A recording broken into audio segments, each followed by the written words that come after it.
In a land of ancient promises and unseen destiny lives the story of a boy who became a slave who became a prisoner, and a prisoner who became a ruler.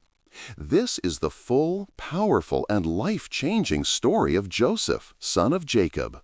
A story of betrayal, tears, faithfulness, and the unstoppable hand of God. Joseph was born to Jacob in his old age, the first son of Rachel, the woman Jacob loved deeply. Because of this love, Joseph became special in his father's eyes. Jacob made him a coat of many colors, a rare and expensive garment. It wasn't just a coat, it was a symbol, a crown of favoritism. Joseph's brothers saw it, and envy began to grow. At first it was quiet, then it became loud in their hearts. They despised him. Yet Joseph was innocent, full of purity and faith. He often brought his father honest reports about his brother's behavior. This made them hate him even more. One night Joseph had a dream. He saw himself standing in a field, binding sheaves of grain. And suddenly his brother's sheaves bowed to his. He told them the dream, not with pride, but with childlike honesty. But they replied harshly, "Will you really rule over us?" Another night, another dream. This time, the sun, moon, and 11 stars bowed to him. Even Jacob, though puzzled, kept the dream in mind. The brothers did not. Their jealousy turned to hatred. One day, Jacob sent Joseph to check on his brothers who were grazing their flocks far from home. Joseph wore his beautiful coat and traveled through the fields of Shechem, then to Dothan. From a distance, his brothers saw him. Their hearts burned. They said, "Here comes the dreamer. Let us kill him." Reuben, the eldest, stopped them from murder and suggested throwing him into a pit instead. They stripped Joseph of his coat, the symbol of favor, and threw him into a dry, empty well. As Joseph cried out, his brothers sat down to eat. Then came a caravan of Ishmaelite traders heading to Egypt. Judah suggested selling Joseph.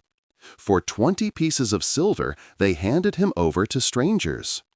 They dipped his coat in goat's blood and brought it to Jacob. Jacob cried out in anguish, believing Joseph had been torn by a wild animal.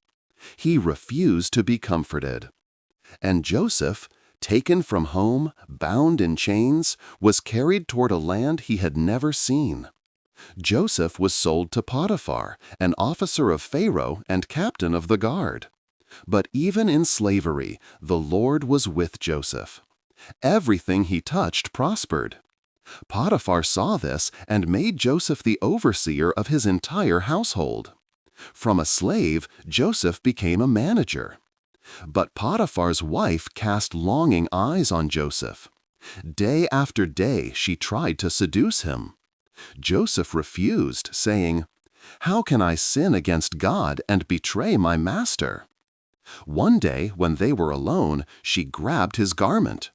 Joseph fled, leaving the garment behind. Enraged, she falsely accused him. Potiphar had Joseph thrown into prison. Even in prison, God was with Joseph. He gained favor with the warden and became overseer of all the prisoners. One night, Pharaoh's chief cupbearer and baker, both imprisoned, had disturbing dreams. Joseph interpreted them correctly.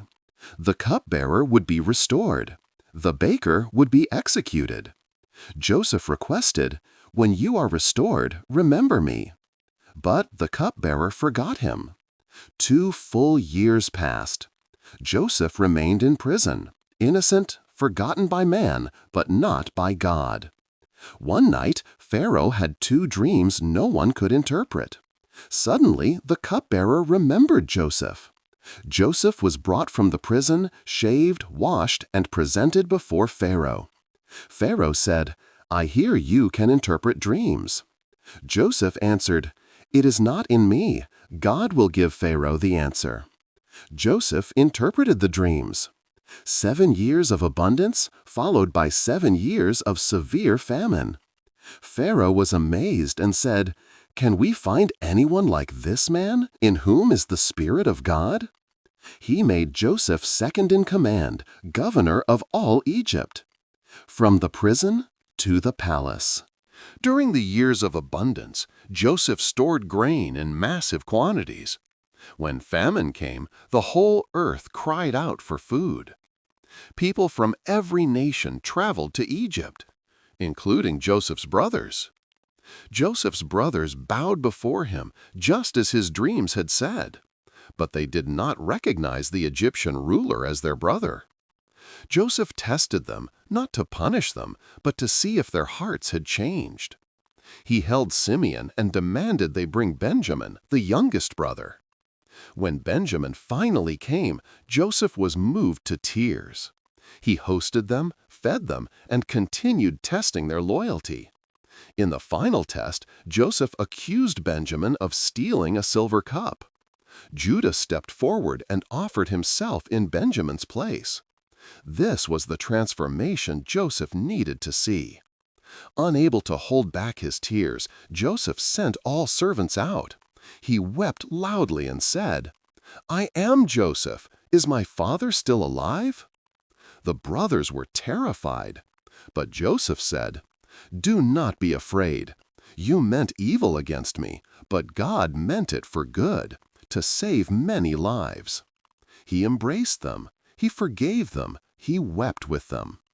Joseph sent for Jacob and the entire family. When Jacob saw Joseph alive, he cried aloud and said, "I can die now, for I have seen my son."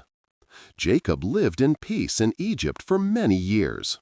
When he died, Joseph honored him deeply. Joseph lived to see his children and grandchildren. Before his death, he made the Israelites swear to carry his bones back to the Promised Land. Joseph's life teaches us, favor attracts envy, destiny attracts attack, but God's hand is greater than hatred. Every pit has a purpose, every prison is preparation, and every delay is divine timing. From betrayal to slavery to prison to power, Joseph's life proves what God ordains cannot be stopped.